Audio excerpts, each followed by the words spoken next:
So myself, again, I really wanted to make sure we were hearing from our team, right? And our team was the young adults who were there in the very beginning, and some of our initial staff and partners.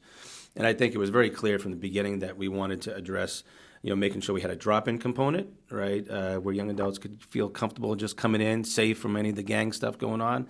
And we knew that we also needed to address some of the challenges out in the community, particularly in terms of gang conflicts. And at that time, even before UTEC started, Lowell, you had, Southeast Asian gangs versus Latino gangs, right? And it was really driven by, kind of ethnic tension there.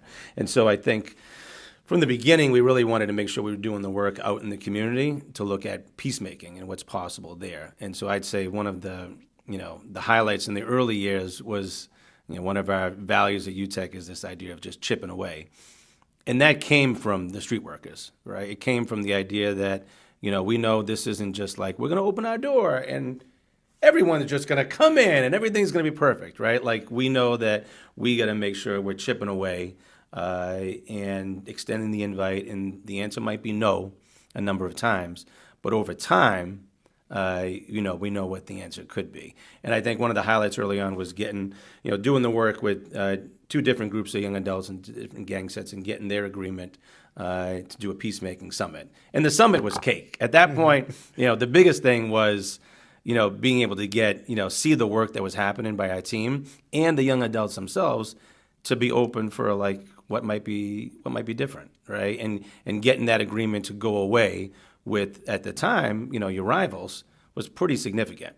And I've said this before, like we actually, there was a number of different steps we did, but then getting the groups to get on board with going away for a summit together was huge. And we chose a location like 6 hours away, northern Maine.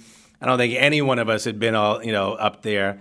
And by far, the quietest van ride in the history of van. It was like demarcation line between like rows 3 and 4, like, and so, but then when we got up there, like that was the magic, that happened over time. And I think that work, we talk about because it's also like it shows what's possible, right? And we're still chipping away. 25 years later, we're still chipping away, trying to, continue to be better, continue to learn, and then also learn like what worked for us over the years. And so those, and I'm still close with a number of folks who were engaged in that work and who now 25 years later, guys that were maybe on the opposite rows of that van are now talking to each other.